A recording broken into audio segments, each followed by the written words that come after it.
నమస్తే very good morning welcome to ఎర్ర journalism నేను ఎస్ఎస్ లక్ష్మి ఇంటింటికో గోవు మగధ నినాదం ఇవాల్టి టాపిక్ లోకి వెళితే దాదాపుగా గత కొద్ది రోజుల నుంచి భారతదేశంలో అన్ని ప్రాంతాల్లో అన్ని మూలన ఉన్నవాళ్ళు కూడా అది రాజకీయంలో ఉన్నవాళ్ళు అధికారంలో ఉన్నవాళ్ళు రాజకీయ భవిష్యత్తు కోసం ఎదురు చూస్తున్న వాళ్ళు అందరూ కొన్ని లెక్కలు కొన్ని అంచనాలు వేసుకుంటున్నారు. వాళ్ళందరూ మాట్లాడుతున్న ఒక విషయం ఒక అంశం ఏంటి అంటే డీలిమిటేషన్. అదే రాష్ట్రాలలో ఎంపీ నియోజకవర్గాల పునర్విభజన. ఏ రాష్ట్రానికి ఎన్ని సీట్లు రాబోతున్నాయి, అందులో నా అదృష్టం పరీక్షించుకోవచ్చా లేదా, ఈ అంచనాలు ఈ లెక్కలతోనే జరుగుతోంది ఒకవైపు. ఇక ఇంకొక వైపు నార్త్ సౌత్ కన్ఫ్లిక్షన్ అనేది కాస్త ఎక్కువగా ప్రొజెక్ట్ అవుతూ ఉంది. నార్త్కి ఎక్కువ అవకాశం ఇస్తూ సౌత్ని తక్కువగా చూపారు అనేది ఒక వాదన తెర మీదకి వస్తోంది. దీనిని వ్యతిరేకిస్తూ ఇండియా టీమ్ పార్టీలు ఏవైతే ఉన్నాయో రీసెంట్గా ఒక మీటింగ్ కూడా ఏర్పాటు చేసుకోవడం జరిగింది. అలాగే దీనిని వ్యతిరేకిస్తూ మాట్లాడుతూ ఉన్నారు. ఇక ఒక అడుగు ముందుకేసిన తమిళనాడు సీఎం డిఎంకే అధినేత స్టాలిన్ గారు ఆయన సిగరెట్ లైటర్తో ఏకంగా ఈ డీలిమిటేషన్కి సంబంధించిన ముసాయిదా ఏదైతే నిన్న పార్లమెంట్లో పెట్టడానికి సిద్ధమైంది సీఎంల దగ్గరికి రాష్ట్రాల దగ్గరికి వెళ్ళిందో ఆ ముసాయిదా కాపీలను స్వయంగా రోడ్డు మీదకి వచ్చి ఒక బ్లాక్ షర్ట్ వేసుకొని ఆయనే కాల్ చేయడం అనేది మనం చూసాం. సో ఇలా ఒక్కొక్క చోట ఒక్కొక్క రకమైన నిరసనలు అనేది డీలిమిటేషన్ మీద వస్తూ ఉన్న పరిస్థితి ప్రస్తుతానికి జరుగుతోంది. ఇదంతా ఇలా ఉండంగానే సరిగ్గా 3 రోజుల పాటు పార్లమెంట్ స్పెషల్ సెషన్స్ నిర్వహించుకోవడానికి 3 రోజుల పాటు 16, 17, 18 గురు శుక్రు శనివారాల్లో నిర్వహించడం జరిగింది. నిన్నంతా కూడా ఆ జరుగుతున్న పార్లమెంట్ సెషన్స్ను కూడా అందరం చూసాం. ప్రధాని మోదీ, అమిత్ షా, అలాగే పార్లమెంట్లోని ప్రతిపక్ష నాయకులు, కాంగ్రెస్ నాయకులు, ప్రియాంక గాంధీ ఇలాంటి వారంతా వారి డౌట్స్ని వెలిబుచ్చుతూ అయితే సాగుతోంది. మొత్తానికి డీలిమిటేషన్ విషయంలో అనేక అభ్యంతరాలు వ్యక్తం చేస్తూ సాగుతుందే కానీ ఇలాంటి డీలిమిటేషన్ ఆవశ్యకత ఏంటి? ఇన్నేళ్ల తరువాత ఒక డీలిమిటేషన్ తీసుకోవడం ద్వారా ప్రజలకు వనగూరే ఇది ఏంటి అంటే నాయకులకి పదవులో పార్టీలో ఇది కాకుండా ఎంపీ స్థానాలు పెరుగుతూ ఉండడం ద్వారా ఆ రాష్ట్రాలకి వచ్చే లాభాలు ఏంటి? కేవలం అక్కడ మెంబర్స్ కూర్చోవడానికి సీట్లు పెరుగుతాయా, లేదంటే రాష్ట్రాలకి వాయిస్ పెరుగుతుందా? ఇలాంటి అంచనాలు, ప్రజలకు ఉపయోగాలు వీటి గురించి మాట్లాడుకోవాలి. అలా కాకుండా ఇక రాజకీయ ఉద్దేశాలు, రాజకీయ ఫైటింగ్స్ కామనే కాబట్టి పార్లమెంట్లో అలాంటివి జరుగుతున్నాయి. సరే, ఇదంతా ఇలా ఉంటే, ఈ జరుగుతున్న విషయాలు ఇలా ఉంటే అసలు డీలిమిటేషన్లో భాగంగా మొత్తం దేశవ్యాప్తంగా ఎన్ని సీట్లు పెరుగుతున్నాయి, ఎలా ఉండబోతుంది అనేది ఒకటి చూడాలి. ముఖ్యంగా మహిళా రిజర్వేషన్ బిల్లు అమలు అనేది అసలు ఇది జరుగుతుందా అని ఊహకు కూడా అందని పరిస్థితి నుంచి పార్లమెంట్లో గతంలో ఒకసారి ఈ బిల్లు పార్లమెంటు ముందుకొచ్చి ఇప్పుడు దానికి పూర్తిగా ముసాయిదా రూపొందించుకొని ఆ బిల్లు మూవ్ అవడానికి కూడా సిద్ధమవుతుంది అనడం అనేది నిజానికి ఇది ఒక ఊహాజనితంగానే ఉంది. అసలు సాధ్యం కానిది సాధ్యం అవుతానికి అడుగులు పడుతున్న విధానం పట్ల నిజంగా మహిళలే నమ్మలేకుండా ఉన్న పరిస్థితి ఉంది. అంటే ఇదే మహిళా రిజర్వేషన్ చట్టం, నారీ శక్తి వందన్ అధినియం అంటారు దీన్ని. ఇది బిల్లు దాకా చేరుకుని మూవ్ అవడానికి సిద్ధంగా ఉంది. ఇది మూవ్ అవ్వాలి అంటే గనక మహిళా రిజర్వేషన్ బిల్లు అమలు కావాలి అంటే ముందుగా నియోజకవర్గాల పునర్విభజన అనేది జరగాలి.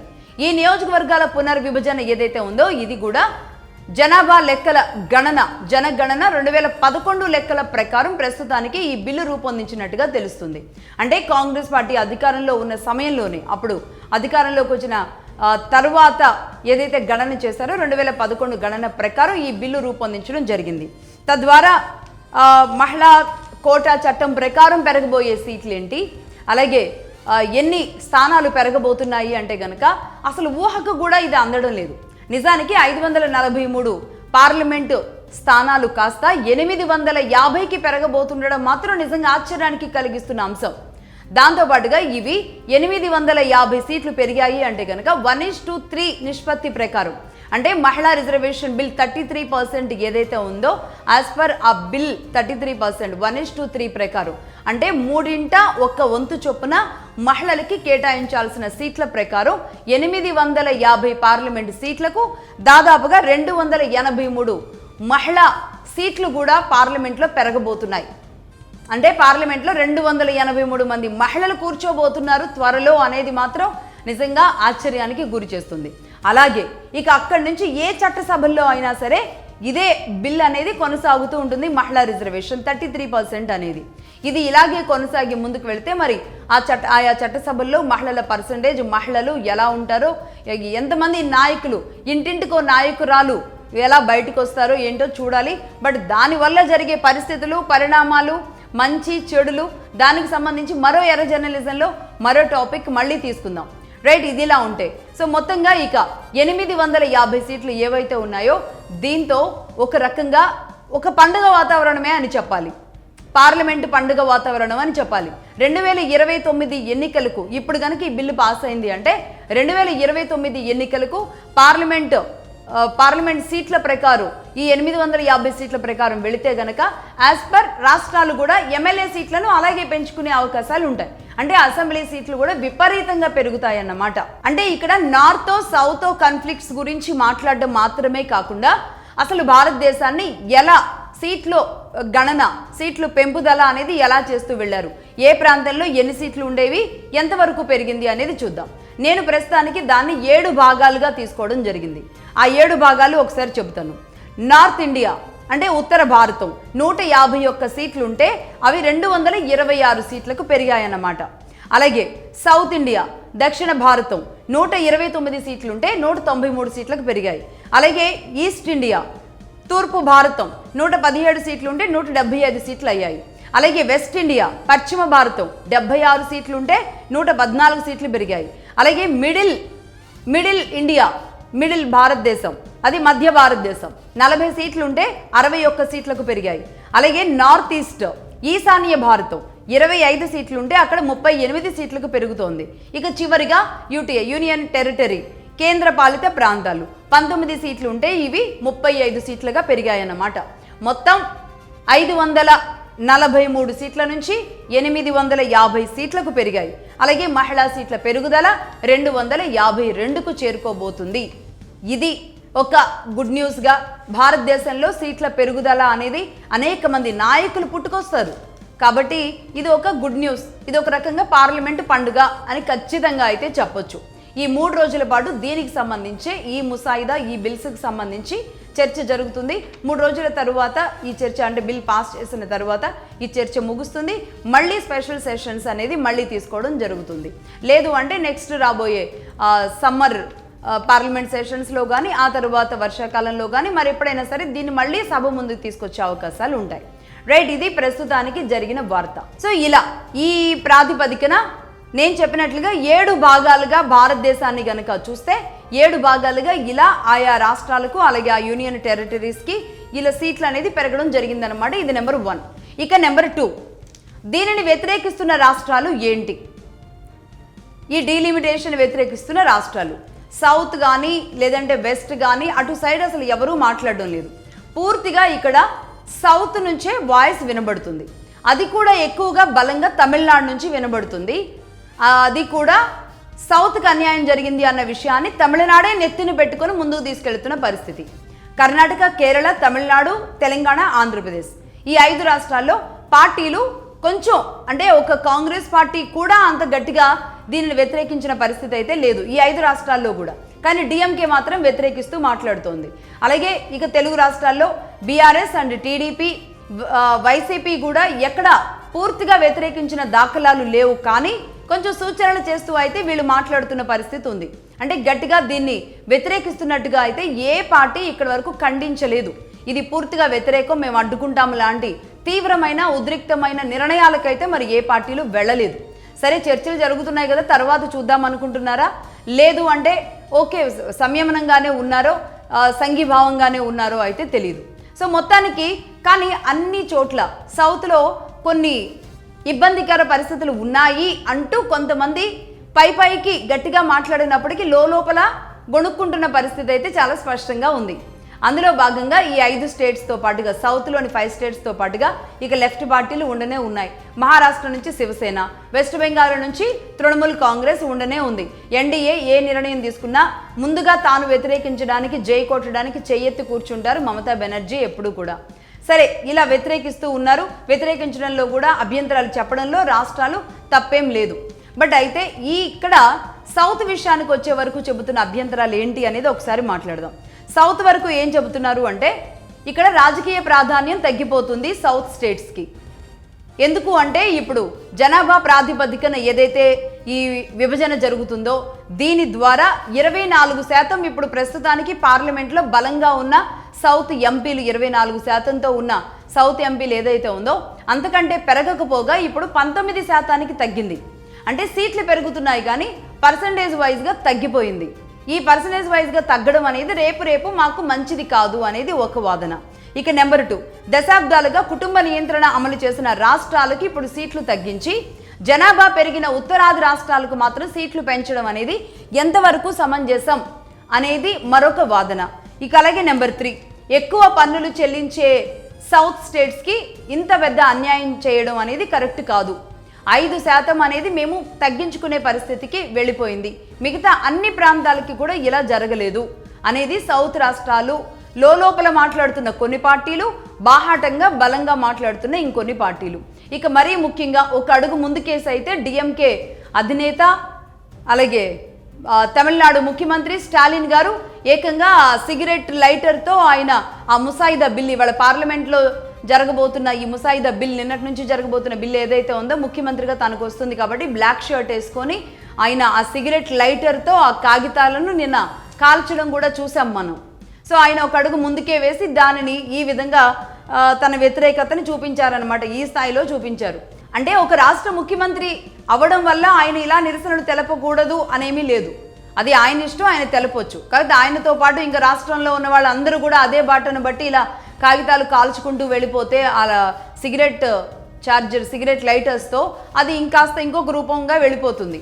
సరే, ఇదిలా ఉంటే ఇక నెంబర్ 3, నేను కొన్ని విషయాలు అడుగుతాను.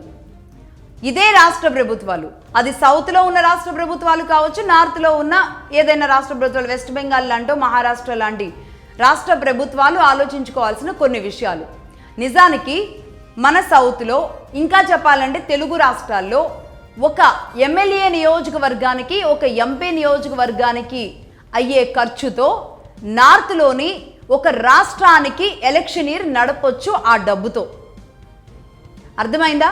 అంటే ఒక ఎంపీ నియోజకవర్గానికో ఒక ఎమ్మెల్యే నియోజకవర్గానికి అయ్యే ఖర్చుని తీసుకుంటే నార్త్ స్టేట్లో, చిన్న రాష్ట్రాల్లో ఒక రాష్ట్రానికి ఎలక్షన్కి డబ్బు ఖర్చు పెట్టొచ్చు. అంత తక్కువ బడ్జెట్లో అక్కడ ఎలక్షన్స్ అవుతూ ఉంటాయి. మనం సౌత్ స్టేట్స్ ఖచ్చితంగా బలమైన స్టేట్స్ అని ఎలా చెప్పుకుంటున్నాము అంటే మనం ముబ్బడిగా డబ్బులు ఇలా దారపోసి మరీ ఖర్చు చేస్తామన్నమాట ఎన్నికలకి. బలమైన స్టేట్స్గా మనం భావించవచ్చు. ఇదే బలమైన స్టేట్స్గా ఉన్న సౌత్ స్టేట్స్ని నేను సూటిగా అడుగుతున్నాను. ఒక స్థానిక సంస్థల ఎన్నికలు తీసుకుందాం. స్థానిక సంస్థల ఎన్నికలు జెడ్పీటీసీ, ఎంపీటీసీలు కావచ్చు, కార్పొరేషన్ కావచ్చు, లేదంటే మేయర్, మున్సిపల్ ఎన్నికలు కావచ్చు, ఏదైనా సరే ప్రతి దానిని ప్రతిష్టాత్మకంగా తీసుకుని ఖర్చు పెడుతున్న డబ్బు ఎంత, ఇష్టం వచ్చినట్లుగా మారుస్తున్న రూల్స్ ఎంత, కనీసం ఒక వార్డును కూడా వదులుకోవడానికి ఇష్టం లేని అధికార పార్టీలు, అధికారంలో ఉన్నది ఏ పార్టీ కావచ్చు, ఎలా ఉంటాయి అంటే నిజానికి వార్డుల విభజనల్లో మార్పులు చేసేసుకుంటారు.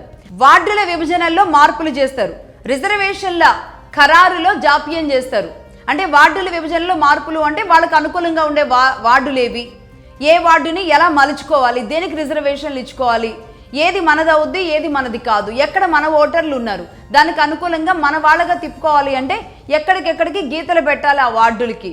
ఎప్పుడు అంటే ప్రతి ఎన్నికలకి ఆ వార్డుల్లో మార్పులు చేర్పులు చాలా బలంగా సాగిపోతూ ఉంటాయి. రైట్, ఇదంతా రాష్ట్ర ప్రభుత్వం పరిధిలో ఉంటుంది కాబట్టి వాళ్ళు ఇష్టం వచ్చినట్లు వాళ్ళు గెలవడానికి మాత్రమే ప్రామాణికంగా ఈ వార్డుల్ని మార్పులు చేసుకుంటూ ఉంటారు. ఇక అలాగే నెంబర్ 2, రిజర్వేషన్ల ఖరారులో జాప్యం చేస్తారు. ఎస్, ఖచ్చితంగా రిజర్వేషన్లు అక్కడ ఒక మహిళకి ఇవ్వాలా, లేదంటే ఎస్సీకి ఇవ్వాలా, బీసీకి ఇవ్వాలా, జనరల్ ఇవ్వాలా అన్న దాంట్లో లేట్ చేస్తూ ఉంటారు. ఎందుకంటే ప్రత్యర్థి ప్రిపేర్ అవ్వకూడదు కాబట్టి డిలే చేసి ఆచితూచి ఇలా సడన్గా ఇస్తారన్నమాట. ఇస్తే అవతల వాళ్ళు ఆ అభ్యర్థుల్ని వెతుక్కునే వరకు, ఆ ఖర్చు పెట్టే వాళ్ళని చూసుకునే వరకు ఆలస్యం అవుతుంది కాబట్టి అవతల వాళ్ళని ఓడించడానికి ఇది ఒక గేమ్. అలాగే ఎస్ఈసి, స్టేట్ ఎలక్షన్ కమిషన్, రాష్ట్ర ఎన్నికల సంఘం అధికారాల్లో జోక్యం, రాష్ట్ర ఎన్నికల సంఘాన్ని, ఆ అధికారాలని ఇందులో జోక్యం కానివ్వరు. అసలు స్టేట్ ఎలక్షన్ కమిషన్ని ఒక రబ్బర్ స్టాంప్ లాగానే చూస్తుంది రాష్ట్ర ప్రభుత్వం అలాంటి స్థానిక ఎలక్షన్ సమయంలో. ఇక దాంతో ఏం చేయలేక ఎస్ఈసి లాంటి ఎవరున్నా సరే ఇక వాళ్ళు సైలెంట్గా ఉండేలాంటి పరిస్థితులు ఉంటాయి. అసలు వాళ్ళ అధికారాల్లోకి వీళ్ళే వేళ్ళు పెట్టేసి మొత్తం మార్చేసుకుంటూ ఉంటారు. రైట్. అలాగే కోర్టుల్లో సవాల్ చేయడానికి కూడా ఈ విషయంలో వీలు ఉండదు కాబట్టి ఇంకా వీళ్ళు ఇష్టం వచ్చినట్టు నడిచిపోతుంది. అంటే దీని విషయంలో కోర్టులకు వెళ్ళడానికి ఉండదు. చాలా వెరీ స్పెషల్ కండిషన్స్లో మాత్రమే పూర్తిగా ఏకపక్షంగా అడ్డంగా చేసేసిన పరిస్థితులను మాత్రమే కోర్టులు కాస్త కూస్తో దానిని పరిగణలోకి తీసుకుని దాని మీద తీర్పులు ఇవ్వడానికి సిద్ధంగా ఉంటాయి. కానీ ఈ విషయాల్లో కోర్టులు కూడా జోక్యం చేసుకోవు పెద్దగా. దీంతో స్థానిక సంస్థల ఎన్నికలకి ఏం చెప్పొచ్చు? ఒక క్యాప్షన్, స్థానిక సంస్థల ఎన్నికల గురించి ఎవరైనా చెప్పే విషయం ఏంటి? ఎంత పెద్ద ఎనలిస్టుల్ని, ఎంత పెద్ద మేధావులనైనా అడగండి మీరు. ఏ పార్టీ అధికారంలో ఉంటే వారికే స్థానిక సంస్థల ఎన్నికల్లో అధికారం అనేది వస్తుంది, సీట్లు వస్తాయి. ఇది ఒక సత్సాంప్రదాయంగా కొనసాగుతోంది అనేక సంవత్సరాలుగా, పర్టికులర్గా దక్షిణాది రాష్ట్రాల్లో. దానికోసం డబ్బు ఖర్చు పెడతారా, పవర్ని పణంగా పెడతారా, ఏదైనా చేస్తారు. స్థానిక సంస్థల ఎన్నికల్లో అధికారంలో ఏ పార్టీ ఉంటే ఆ పార్టీదే ఎడ్జ్ అవుతుంది, ఆ పార్టీదే బలం అవుతుంది, ఆ పార్టీదే సీట్లు అవుతాయి. అంటే ఇదేలా సాంప్రదాయం అవుతుంది? ఇదేమన్నా రాజరిక పాలన? పోనీ వీళ్ళు ఉన్నారు కాబట్టి రాసుకోవడానికి. పోనీ అలాగే అనుకుంటే అసలు ఇంత డబ్బులు ఖర్చు పెట్టడం ఎందుకు? ఇలాంటి షోపు టప్పులు చూయించి ఎన్నికలు పెట్టడం ఎందుకు? ఓట్లేసినట్టుగా అలాంటి భ్రమలు కల్పించడం ఎందుకు? కౌంటింగ్ జరిగినట్టుగా చూపించడం ఎందుకు? ఇవన్నీ ఎందుకు? వాళ్లే రాసేసుకుంటే పోలా, ఇన్ని వార్డులు మావి, అన్ని వార్డులు మీవి అని. కానీ ఇక్కడ రాష్ట్ర ప్రభుత్వాలు మాత్రం వాళ్ళ ఇష్టం వచ్చినట్టుగా చేయొచ్చు. కానీ కేంద్ర ప్రభుత్వం ఒక డీలిమిటేషన్ విషయంలో ఏదైనా ఒక నిర్ణయం తీసుకుంటే దానిని వ్యతిరేకించడానికి ఇలా పొలోమని ముందుకొచ్చేస్తూ ఉంటారు. ఇదే రాష్ట్రాల్లో మీరు పవర్లో, మీరు అధికారంలో ఉన్న రాష్ట్రాల్లో వార్డుల సంఖ్యని మీ ఇష్టం వచ్చినట్టు తగ్గించుకుంటారు లేదా పెంచుకుంటారు. అసలు వార్డే లేకుండా చేసినా చేసేసుకుంటారు. ఆ ప్లేస్లో మహిళా రిజర్వేషన్ పెట్టుకుంటారు, ఇంకో రిజర్వేషన్ మీకు ఇష్టం వచ్చింది పెట్టుకుంటారు. మరి మీరు ఇలాంటి పద్ధతుల్ని పాటిస్తూ ఒక కేంద్ర ప్రభుత్వాన్ని ఈ రాష్ట్ర ప్రభుత్వాలు ఎలా ప్రశ్నిస్తాయి? అది డిఎంకే కావచ్చు, లేదంటే తెలుగు రాష్ట్రాల్లోని ఇంకో పార్టీ అయినా కావచ్చు. నిజంగా ఒక్కసారి ఆలోచించండి. రాష్ట్ర ప్రభుత్వాలు ఆ నైతికతని, ఆ పద్ధతిని, ఆ ప్రోటోకాల్ని పాటించినప్పుడు కేంద్ర ప్రభుత్వం చేసింది తప్పు అని ప్రశ్నించడానికి అవకాశం ఉంటుంది. కానీ రాష్ట్ర ప్రభుత్వాలు మాత్రం ఇలా ఒంటెద్దు పోకడలతో ఇష్టం వచ్చినట్లుగా తమ ఎలక్షనీర్ని తాము నిర్వహించుకుంటూ స్థానిక సంస్థల ఎన్నికలు అంటే అధికార పార్టీదే హవా అన్నట్టుగా చెప్పుకుంటూ చేస్తున్న ఈ గేమ్ ప్రజలకు అర్థం కాదా? ప్రజలకు ఇంకా చాలామందికి నిజానికి అర్థం కావట్లేదు. ఇంకా ఇది ప్రజల్లోకి వెళ్ళి వాళ్ళకి అర్థమైన తరువాత ఓటుకి రారు, నోటాకి మాత్రమే వస్తారు, నోటాకే కొడతారు. కాబట్టి కేంద్ర ప్రభుత్వాన్ని ప్రశ్నించేటప్పుడు ఒక్కసారి మన గురించి కూడా ఆలోచించుకోవాల్సిన అవసరం ఉంటుంది. మేం చేసేది ఏమైనా మంచి కార్యాలా కేంద్ర ప్రభుత్వాన్ని ప్రశ్నించడానికి అని ఆలోచించుకునే పద్ధతి అయితే ఉంటుంది. రైట్. ఇది నెంబర్ 3. నెంబర్ 4 చూద్దాం. నెంబర్ 4, భారత రాజ్యాంగంలో ఆర్టికల్ 80-81 ప్రకారం లోక్సభ ఎన్నికల ప్రక్రియ కేటాయింపులు ఏవైతే ఉంటాయో ఈ ఆర్టికల్ 81 ప్రకారమే ఉంటాయి. అందులో ఈ నియోజకవర్గాల విభజన కానీ, సీట్ల కేటాయింపులు, పెంచుదల కానీ, తగ్గుదల కానీ ఏదైనా సరే ఈ ఆర్టికల్ ప్రకారమే ఉంటుంది. అంటే దీనికి ఒక ప్రాతిపదిక ఉంటుందన్నమాట. అంతేగాని రాష్ట్రాలు ఉన్నాయి కాబట్టి సీట్ల కేటాయింపులు ఉండాలి అనేది ఎక్కడా ఉండదు. నిజానికి భారతదేశం మొత్తాన్ని కూడా ఒక యూనిట్గా తీసుకుంటారు. ఆ యూనిట్ ప్రకారమే ఇక్కడ విభజన అనేది జరుగుతుంది. అందులో భాగంగా ఇప్పుడు ఇంతకుముందు నేను చెప్పాను, దాదాపుగా 7 భాగాలుగా విభజించి ఏ ప్రాంతానికి ఎంతమంది అక్కడ నిష్పత్తులు, రాష్ట్రాల వారీగా జనాభాలు చూసుకున్నా ఎలా ఉన్నారు అనేది మాత్రమే కేటాయింపులు జరుగుతూ ఉంటుంది తప్ప రాష్ట్రాలు ఉన్నాయి కాబట్టి కేటాయింపులు ఉంటాయి, ఆ విధంగా ఉండాలి అనేది అయితే ఉండదు.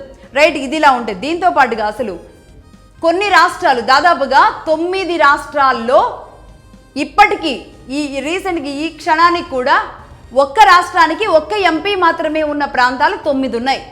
అందులో 3 రాష్ట్రాలు అయితే 6 కేంద్రపాలిత ప్రాంతాలు, మిజోరాం, సిక్కిం, అలాగే నాగాలాండ్. ఈ 3 ప్రాంతాల్లో కేవలం ఆ రాష్ట్రానికి ఒక్క ఎంపీ మాత్రమే ఉన్నారు. అంటే అక్కడ జనాభా ప్రాతిపదికను చూసుకుంటే అక్కడ ఒక్క ఎంపీకి మాత్రమే అవకాశం ఉంది, ఒక్క ఎంపీ మాత్రమే ఉన్నారు ఈ 3 ప్రాంతాలు, అలాగే 6 కేంద్రపాలిత ప్రాంతాల్లో అండమాన్ నికోబార్, దాద్రా నగర్ హవేలీ, డామన్ డయ్యు, లక్షద్వీప్, పుదుచ్చేరి, లడక్, చండీగఢ్, ఈ ప్రాంతాలు ఇలాంటి ప్రాంతాలు అన్నింటిలో కూడా కేవలం ఒక్క ఎంపీ మాత్రమే ఉండడం జరిగింది. రైట్. ఇక్కడ నేను ఇంకొక విషయం కూడా చెబుతాను ఇందులో. అదేంటి అంటే అది ఇంపార్టెంట్ విషయం. 1951 నుంచి 1952 మధ్యలో, అంటే 1951 నుంచి 1952 మధ్యలో మనకి జరిగిన, భారతదేశానికి జరిగిన మొట్టమొదటి జనరల్ ఎన్నికలు. అందులో మన సీట్లు, పార్లమెంట్కి కేటాయించబడ్డ సీట్లు 499. అందులో 10 సీట్లు అపాయింటెడ్ సీట్లు, అంటే 489 సీట్లకు ఎన్నికలు జరిగినాయి. సో మొత్తంగా 499 సీట్లు అనుకుందాం. అక్కడి నుంచి 2014 వరకు యూపీఏ గవర్నమెంట్ టర్మ్ ఏదైతే ఉందో 62 సంవత్సరాలు. పోనీ మధ్యలో ఉన్న NDA government, Janata party NDA గవర్నమెంట్ది మినహాయించి ఇంకో 5 ఏళ్ళు తీసేసినా సరే, ఈ 62 ఏళ్లలో తీసేస్తే దాదాపుగా ఒక 56-57 సంవత్సరాల యూపీఏ గవర్నమెంట్ పాలనలో, అలాగే మిగతా ఎన్డీఏ పాలనలో మొత్తం కలిపి ఒక 62 ఏళ్లలో పెరిగిన ఎంపీ సీట్లు ఎన్నో తెలుసా? 44 మాత్రమే పెరిగాయి. 44 పెరిగి 499 నుంచి 543కి చేరుకుందనమాట. రైట్ నౌ ఇప్పుడు పార్లమెంట్లో మన ఎంపీల ఫిగర్ ఎంత? 543. అంటే ఇప్పుడు 2014 నుంచి 2026 వరకు ఈ 12 ఏళ్లకి పెంచిన సీట్లు ఎంత? 850. అంటే మొత్తం 850 సీట్లు పెరిగాయి. అంటే గనక 543 సీట్లలో 850 సీట్లు పెరిగాయంటే ఎన్ని పెరిగినాయి? ఏకంగా ఈ 12 ఏళ్లలో 307 సీట్లు పెరిగినాయి. ఎలా అంటే జనాభా ప్రాతిపదికన తీసుకొని 307 సీట్లను పెంచారు. ఇదే విషయం, ఇంత గ్యాప్ లేకుండా జనాభా ప్రాతిపదికన పెంచుకుంటూ గనక వెళ్ళుంటే ఈ పరిస్థితి వచ్చి ఉండేది కాదు. కానీ 2011లో 26 వరకు పెంచకూడదు అని ఒక నిర్ణయం తీసుకోవడం వల్ల జరిగిన పరిస్థితులు ఇవి. ఇప్పుడు పెంచినప్పటికీ కూడా వ్యతిరేకించడానికి కాసుకొని కూర్చుని ఏదో ఒక వ్యతిరేకత వ్యక్తం చేయాలని మాట్లాడుతున్న వారికి అర్థం కావాల్సిన విషయం ఇది. అంటే మీరు పెంచింది 44 అయితే ఇక్కడ 12 ఏళ్లలో ఇప్పుడు జరిగిన పరిస్థితులు, ఇప్పటికిప్పుడే ఒక యాక్షన్ తీసుకోవడం ద్వారా 307 సీట్లు పెరిగినాయి అన్న ఒక విషయాన్ని మర్చిపోతూ మాట్లాడుతున్న పరిస్థితిని ఇక్కడ గమనించాలి. రైట్, ఇది ఇక నెంబర్ 4. ఇక నెంబర్ 5 చూద్దాం. ఇక నెంబర్ 5, ఈ జనాభా నిష్పత్తి ప్రకారం తీసుకోవడం ద్వారా ఇప్పుడు సౌత్కి అన్యాయం జరుగుతుంది అని మాట్లాడుతున్న వారికి ఇంకా అర్థం కావాల్సిన ఇంకొన్ని విషయాలు నేను ఇక్కడ చెప్తాను. అదేంటి అంటే సౌత్ స్టేట్స్, పర్టికులర్గా డిఎంకే పార్టీనో లేదంటే కాంగ్రెస్, లెఫ్ట్, ఈ పార్టీలు ఏవైతే సన్నాయి నొక్కులు నొక్కుతూ ఉన్నాయో ఆ పార్టీలకి దానితో పాటుగా లోపల నసుక్కుంటున్నా గొణుక్కుంటున్న ఇంకొన్ని పార్టీలు, అలయన్స్లో ఉన్న పార్టీలు, లేని పార్టీలు కూడా ఎవరైతే ఉన్నారో వీళ్ళందరికీ అర్థం కావాల్సిన ఇంకొన్ని విషయాలు కూడా ఉన్నాయి. అంటే సౌత్ నార్త్ విషయంలో 1951-52 ఆ సమయంలో సౌత్లో ఉన్న జనాభా 9.4 కోట్ల మంది ఉన్నారు. సౌత్ మొత్తంలో 9.4 కోట్ల మంది, నార్త్లో 9.2 కోట్ల మంది ఉన్నారు. 9,20,00,000 మంది ఉన్నారు. అలాగే సౌత్కి వచ్చే వరకు 9,40,00,000 మంది ఉన్నారు. ఇది 51-52 ఎలక్షన్ టైంలో చెప్తున్న లెక్కలు, గణాంకాల ప్రకారం. అలాగే ఇప్పుడు సౌత్కి వచ్చే వరకు 28 కోట్ల మంది ఉన్నారు, నార్త్కి వచ్చే వరకు 35 కోట్ల మంది ఉన్నారు. అంటే దాదాపుగా 7 కోట్ల మంది సౌత్ కంటే నార్త్లోనే ఇప్పుడు ప్రస్తుతానికి జనాభా ఎక్కువగా ఉన్నారు. దీనికి కారణాలు ఏంటి? దీనికి కారణాలు మాట్లాడుకునే ముందు ఒక విషయం మాట్లాడుకోవాలి. ఉమ్మడి మద్రాస్ ప్రెసిడెన్సీగా ఉన్నప్పుడు భాషా ప్రయుక్త రాష్ట్రాలుగా, చిన్న రాష్ట్రాలుగా అన్నీ విడిపోవడం జరిగింది. అది అందరికీ తెలిసిందే. ఇక ఆ తర్వాత ఇంకొన్ని రాష్ట్రాలు పెద్ద రాష్ట్రాలుగా ఉన్నాయనో, లేదంటే తెలంగాణ, ఆంధ్ర కన్ఫ్లిక్ట్స్ అలా విడిపోయిన పరిస్థితులు, ఇలా అనేక ప్రాంతాలు కూడా చిన్న రాష్ట్రాలుగా కొన్ని విడిపోవడం అనేది జరిగింది. ఇక అలా జరిగిన పరిస్థితులతో కూడా జనాభా పెరుగుదల అనేది ఒకటి పెరుగుతూ వచ్చింది, నెంబర్ 1. కొంత చోట్ల తగ్గుతూ వచ్చింది, నెంబర్ 2. అదొకటి. ఇంకొకటి ఏంటి అంటే ఇప్పుడు అంటే దక్షిణాదిలో ఇక్కడ జనాభా అనేది తగ్గింది అనే విషయాన్ని ఇక్కడున్న పార్టీలు కూడా ఒప్పుకుంటూనే ఇక్కడ వ్యతిరేకిస్తూ ఉన్న పరిస్థితి. అసలు అది ఎలా సాధ్యమవుతుంది? తగ్గిందన్నమాట వాస్తవం. అది భారతదేశంలో ఉన్న అన్ని పార్టీలకి అదే అనుగుణంగా కేటాయింపులు జరిగిందన్నమాట కూడా వాస్తవం. అయినప్పటికీ వ్యతిరేకించడం అనేది ఎంతవరకు వాస్తవం అవుతుంది? ఇది వాస్తవం కాదు. దీంతోపాటు అసలు దక్షిణాదిలో జరిగింది ఏంటి, ఉత్తరాదిలో జరిగింది ఏంటి? ఇక్కడ జనాభా అక్కడి కంటే కూడా తగ్గిపోవడానికి గల కారణం ఏంటి? సౌత్లో, నార్త్లో కంటే అంటే నిజానికి 51-52 లెక్కల ప్రకారం ఇద్దరి మధ్య ఎంత వ్యత్యాసం ఉంది? దాదాపుగా 20 లక్షల వ్యత్యాసం ఉంది. సౌతే 20 లక్షల జనాభాతో ఎక్కువగా ఉంది. అలాంటిది కాస్త ఇప్పుడు నార్త్ 7 కోట్ల జనాభాతో పెరగడానికి గల కారణాలు ఏంటో ఇక్కడ మనం తెలుసుకోవాలి. అదేంటి అంటే సామాజికంగా, ఆర్థికంగా అనేక మార్పులు, చేర్పులు, జీవన విధానాలు రెండు ప్రాంతాలకి పూర్తి వేరియేషన్తో ఉండడం. ముఖ్యంగా ఇది మద్రాస్ ప్రెసిడెన్సీగా బ్రిటిష్ వాళ్ళు ఇక్కడ ఉండడం వల్ల ఒక రకంగా బ్రిటిష్ కల్చర్ని పూర్తిగా అలవరుచుకుంది దక్షిణాది ప్రాంతాలు అనేక చోట్ల. దాంతో ఏమైంది అంటే కేరళ, తమిళనాడు ఇలాంటి ప్రాంతాల్లో అక్షరాస్యత అనేది బాగా పెరిగింది. ఇలా పెరుగుతూ వెళ్ళడం వల్ల దక్షిణాది రాష్ట్రాలు కొంత అడ్వాన్స్డ్గా మారుతూ వచ్చాయి. దాంతోపాటు కాంగ్రెస్ అధికారంలోకి వచ్చిన తర్వాత కుటుంబ నియంత్రణ ఆపరేషన్లలో చాలా పకడ్బందీగా పనిచేసింది దక్షిణాది. ఇదే ఎర్ర జర్నలిజంలో కుటుంబ నియంత్రణ ఆపరేషన్ల కుట్రల గురించి నేను గతంలో చెప్పడం జరిగింది. తొలినాళ్లలో దాదాపుగా 4 నెలల క్రితం చెప్పడం జరిగింది. మగవాణ్ణి వెధవని చేశారు అని చెప్పడానికి ఈ విషయం చెప్పాను. కుటుంబ నియంత్రణ ఆపరేషన్లు ఏదైతే కాంగ్రెస్ నెత్తికెత్తుకుందో, సంజయ్ గాంధీ నెత్తికెత్తుకున్నారో దానిని ఇంకా బలంగా తీసుకెళ్ళింది ఈ దక్షిణాది ప్రాంతాల్లో. కుటుంబ నియంత్రణ ఆపరేషన్లు చేసేశారు. ఒక్కరు చాలు, ఇద్దరు వద్దు, లేదంటే ఇద్దరు ముద్దు, ముగ్గురు వద్దు, ఇలాంటి నినాదాలని బలంగా తీసుకువెళ్లారు. ఇక ఇలా సంఖ్యని తగ్గించుకుంటూ వచ్చారు. జనాభాని ఎవరు తగ్గించారు? ఇదే సౌత్ స్టేట్స్ తగ్గించుకుంటూ వచ్చాయి. ఈ సౌత్ స్టేట్సే తగ్గించి ఇప్పుడు మళ్ళీ కాదు కూడదు అంటే ఎలా సాధ్యమవుతుంది? ఒకటి, దాంతోపాటు వీళ్ళలో అక్షరాస్యత అడ్వాన్స్డ్గా ఉండడం, టెక్నాలజీ మారడం, అందిపుచ్చుకోవడం, కాస్త తెలివిగా ముందుకు వెళ్ళడం, ఇవన్నీ కూడా దక్షిణాదిలో చాలా బలంగా వెళ్ళినాయి. ఇక ఉత్తరాది విషయంకి వచ్చే వరకు ఏంటంటే అక్కడ అక్షరాస్యత తక్కువగా ఉండడం, జనాభా నియంత్రణ అనేది కంట్రోల్ కాలేదు. అలాగే ఉత్తరాదిలో బాల్య వివాహాలు, మహిళల ఎడ్యుకేషన్ పర్సంటేజ్ కూడా సౌత్ కంటే నార్త్లో తక్కువగా ఉండడం. దాంతోపాటు 1970 నుంచి దక్షిణాది రాష్ట్రాలు ఈ నియంత్రణని వెరీ సీరియస్గా తీసుకొని వెళ్ళాయి అనేది రిపోర్ట్స్ అండ్ రికార్డ్స్ చెప్తున్నాయి. 1970 నుంచి వెరీ సీరియస్గా తీసుకున్నాయట దక్షిణాది రాష్ట్రాలు కుటుంబ నియంత్రణని. రైట్, అదలా ఉంచితే దక్షిణాదిలో పెరిగిన పిల్లల ఆరోగ్యం పట్ల ఇక్కడ ఒక కాన్ఫిడెన్స్ లెవెల్స్ పెరగడం. అంటే ఇక్కడున్న పిల్లలు పుట్టిన తరువాత వాళ్ళ జీవన ప్రమాణాలు బాగానే ఉన్నాయి. అంటే ఒక రకంగా పుట్టిన పిల్లలు ఎన్నాళ్ళు అంటే ఏదో సమస్యలతో చనిపోతారేమో అన్న భయంతో ఇంకొంతమంది పిల్లల్ని కనడం అనేది పాతకాలంలో ఉంటూ వచ్చేది. అలాగే ఒక బలమైన కుటుంబ వ్యవస్థ ఇవ్వాలి అనేది కూడా ఉండేది. దాంతోపాటుగా డబ్బు ప్రామాణికంగా ఉండేది కాదు, మానవ బలం ప్రామాణికంగా ఉండేది.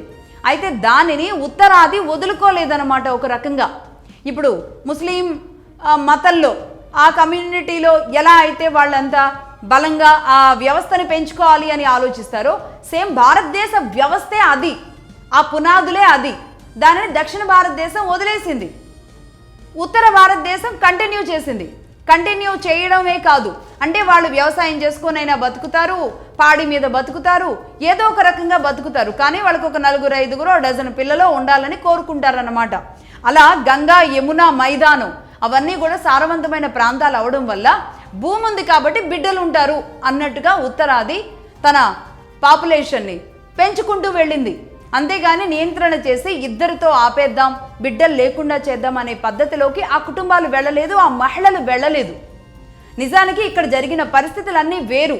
అసలు నిజానికి మనం 90sలో వచ్చిన సినిమాలు చూస్తే అర్థమైపోతుంది. అంటే మానవ పరిణామ క్రమం ఎలా ఉంటుందో తెలుగు వాళ్ళ పరిణామ క్రమానికి కూడా ఈ 70s, 80sని మనం బోర్డర్గా పెట్టుకోవచ్చు. అంటే పేస్ట్లు, లేదంటే లక్స్ సోపులు, లేదంటే వీటన్నింటికి కూడా అంటే ఒక అడ్వాన్స్డ్ టెక్నాలజీలోకి వెళ్ళిపోవడం అనేది అలవాటుగా చేసుకున్నారు. వాటికి కొన్ని నావెల్స్, కొన్ని పత్రికలు, కొన్ని సినిమాలు ఇవన్నీ కూడా ఎంతో బలంగా దోహదం చేసినాయి. ఇక్కడ ఉన్న మహిళ ఆలోచన విధానాన్ని మారుస్తూ వచ్చాయి. ఉద్యోగాల వైపు, ఎడ్యుకేషన్ వైపు మరల్చడం అంటే అది సక్సెస్ఫుల్గా మరల్చడం, అది ఎవరు దీన్ని తప్పుపట్టరు. ఉద్యోగాల వైపు మరల్చడం కూడా అది కూడా great thing. At the same time పడిపోతున్న అనేక ప్రమాణాలు, సాంప్రదాయిక విలువలు, పద్ధతులు, దాంతోపాటు జనాభా చాలా డ్యామేజ్లు జరిగాయి. మంచి ఎంత జరిగిందో చెడు కూడా అంతే జరుగుతుంది. దానిని కూడా యాక్సెప్ట్ చేయగలగాలి. 70, 80sలో జరిగిన పరిస్థితులు, పరిణామాలు ఇద్దరికి మాత్రమే, ఇంకొంతమంది ఒక్కరికి మాత్రమే చాలా కట్టుదిట్టంగా కాంగ్రెస్ చెప్పిన పకడ్బందీ ప్లాన్ ఏదైతే ఉందో దానిని అనేక కుటుంబాలు అమలు చేసుకుంటూ ఒక్క బిడ్డకి ఏమన్నా అయిందంటే ఇక అతిగతి ఉండదు. ఇది జరిగింది దక్షిణాదిలో. ఉత్తరాదిలో ఎంత కేంద్ర ప్రభుత్వం, ఉత్తరాది వాళ్లే రాజ్యాల్లో కూర్చుంటారు, ఉత్తరాది డామినేషన్ ఎక్కువ ఉంటుంది అని. మరి ఇదే 50-60 నుంచి మాట్లాడిన వాళ్ళందరూ కూడా ఎంత వారి ప్రభుత్వాలు ఉన్నప్పటికీ, ఎంత వారి చట్టాలు చేసినప్పటికీ అంతగా వినలేదు. బట్ అయితే నిరక్షరాస్యులుగా ఉండడం కానీ, లేదంటే మహిళా ఎడ్యుకేషన్ లేకపోవడం కానీ, ఇది ఏదైతే ఉందో అది అక్కడ జరగలేదు, జరుగుంటే బాగుండేది అనేది ఆలోచించడంలో తప్పులేదు. కానీ బట్ పాపులేషన్ విషయంలో వాళ్ళు ఇవన్నీ పట్టించుకోలేదు. సాంప్రదాయాలకి, కట్టుబాట్లకి, ముఖ్యంగా దేశం పట్ల ప్రేమ, ఇవన్నిటితో వాళ్ళు అలా ముందుకు వెళుతూనే ఉన్నారు. అంటే సంపాదనగా ఉండాలి, లావిష్గా ఉండాలి, హైఫైగా ఉండాలి అనే ధోరణి ఉత్తరాదిలోని ప్రజలకు ఉండదు. వాళ్ళు చిన్న గుడిసెలో అయినా ఉంటారు, 4 బర్రెలు పెంచుకుంటూ అయినా సరే వాళ్ళు హ్యాపీగా సంతోషంగా ఉంటారు. పర్టికులర్గా ఉన్న దాంట్లోనే చాలా సంతోషంగా కూడా ఉండగలుగుతారు. అంతేగాని మాకు అది కావాలి ఇది కానీ గొంతెమ్మ కోరికలో వీటిలో ఆ ట్రాప్లోకి వెళ్ళలేకపోయారు ఉత్తరాది వాళ్ళు. ఇది ఎగ్జాక్ట్గా ఎవరు అవునన్నా కాదన్నా ఈ జనాభా పెరుగుదలకి తగ్గుదలకి జరిగిన పరిస్థితులు, పరిణామాలు ఇవే. 70s తర్వాత జరిగిన పరిస్థితులు ఇవే. దీనిని దక్షిణాదిలో ఉన్న ప్రజలు యాక్సెప్ట్ చేయాలి. రీసెంట్గా ఇప్పుడు కూడా తెలుగు రాష్ట్రాల ముఖ్యమంత్రి చంద్రబాబు నాయుడు గారు స్వయంగా చెబుతున్నారు, పాపులేషన్ పెంచండి, ఎక్కువ మంది పిల్లల్ని కనండి అని చెబుతున్నారు. అంటే ఇప్పుడు ఎందుకు చెబుతున్నారు అనేది కూడా ఆలోచించాలి. ఇప్పుడు అవసరం వచ్చింది కాబట్టి కనండి అంటున్నారు. సో మధ్యలో ఆపడం వల్ల మంచి జరిగిందా, చెడు జరిగిందా?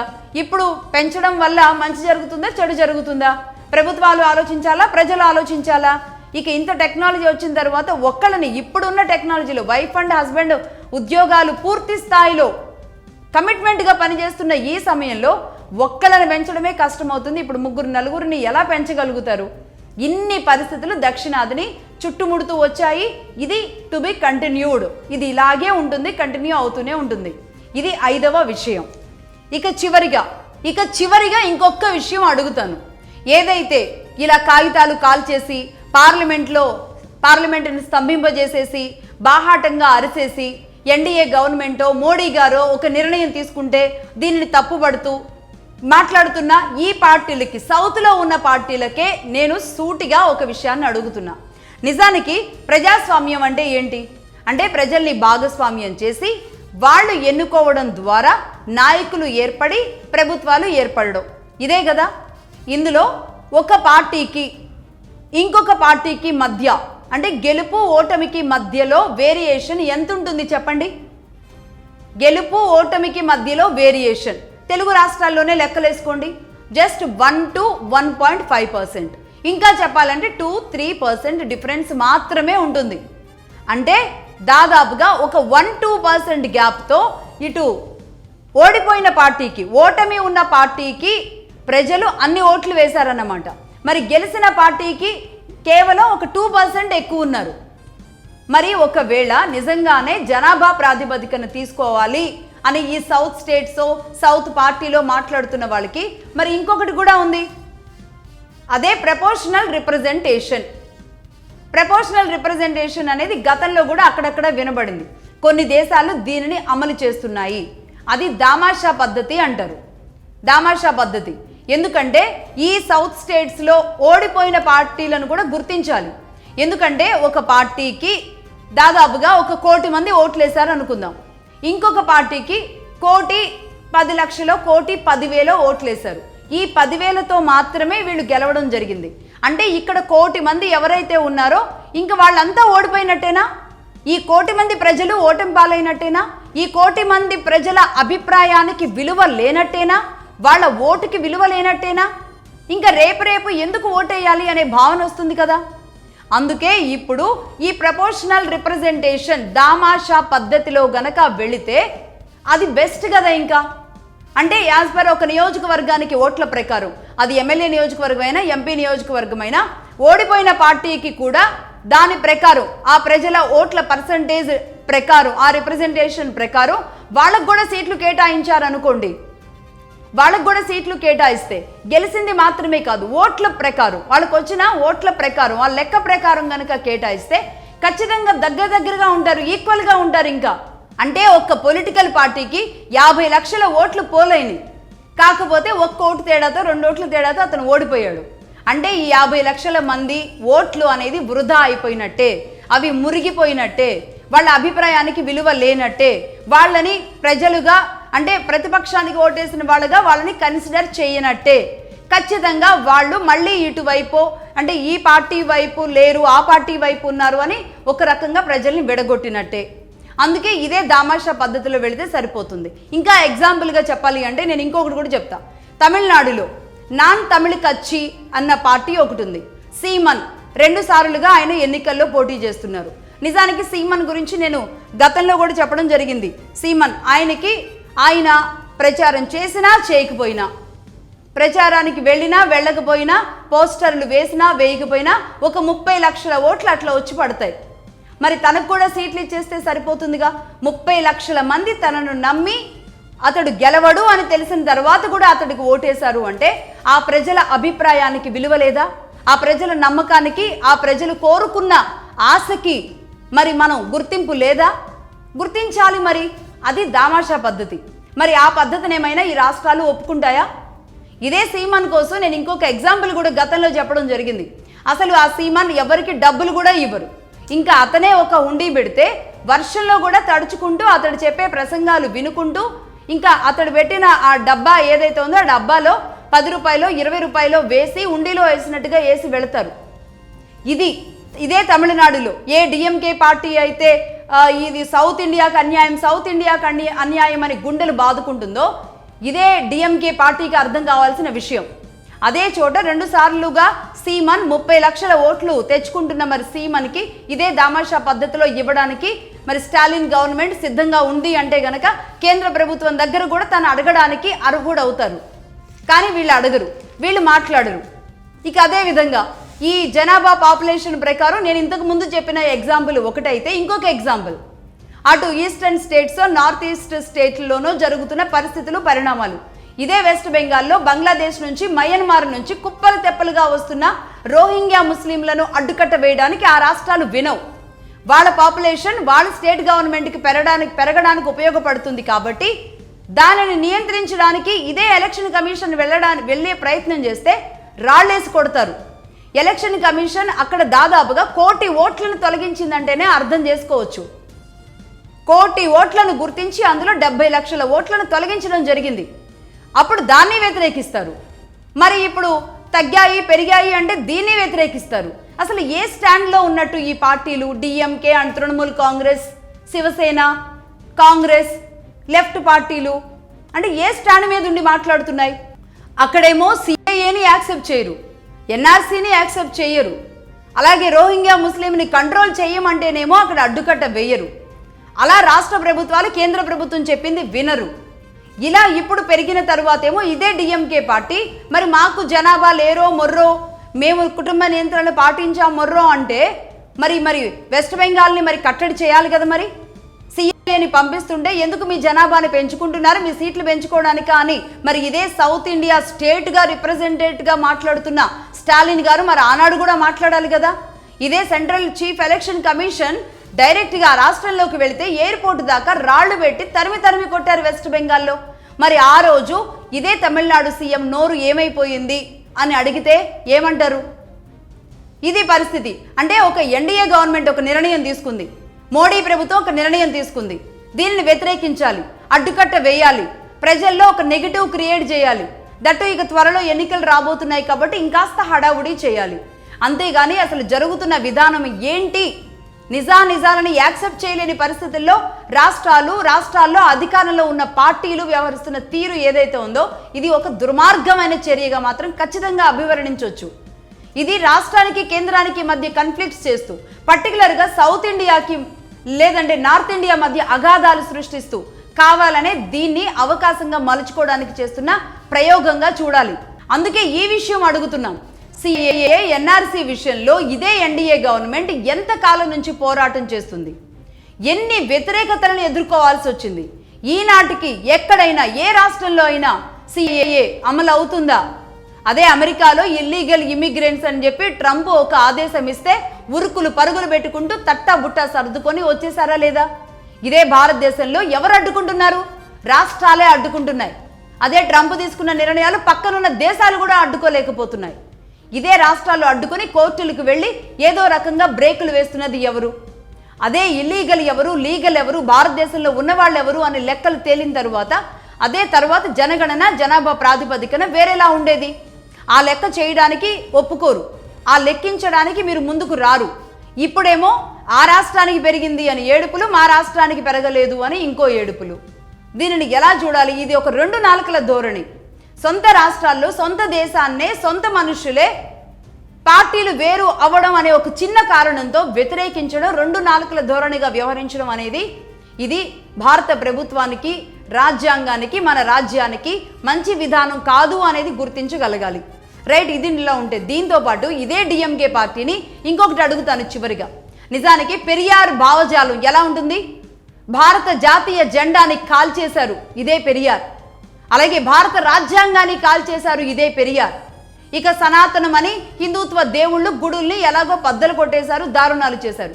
కనీసం చట్టానికి లోబడి ఉండాలి అన్న కనీస జ్ఞానం లేకుండా నా రాజ్యం వేరు, నేను ద్రవిడుణ్ణి, నా రాజ్యం వేరు, నాకు ఒక దేశం కావాలి, ద్రవిడ ఇది కావాలి అని ఇదే భారతదేశ జెండాని, భారతదేశ రాజ్యాంగాన్ని కాల్చేసిన పెరియారు భావజాలం నుంచి పురుడి పోసుకున్న డిఎంకే పార్టీ ఏదైతే ఉందో ఆ డిఎంకే పార్టీ ఇప్పుడు కేంద్ర ప్రభుత్వం తీసుకున్న ఒక మంచి నిర్ణయాన్ని స్వాగతిస్తుందని, దానిని యాక్సెప్ట్ చేస్తుంది అని ఆశించడం నిజంగా అడియాసే అవుతుంది, అత్యాసే అవుతుంది.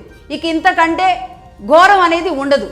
కాబట్టే స్టాలిన్ ఇదే కాల్చుడు ధోరణి, అదే పెరియార్ భావజాలంతో పురుడు పోసుకున్న పార్టీ నుంచి వచ్చిన వ్యక్తులు ఎలా ఉంటారు?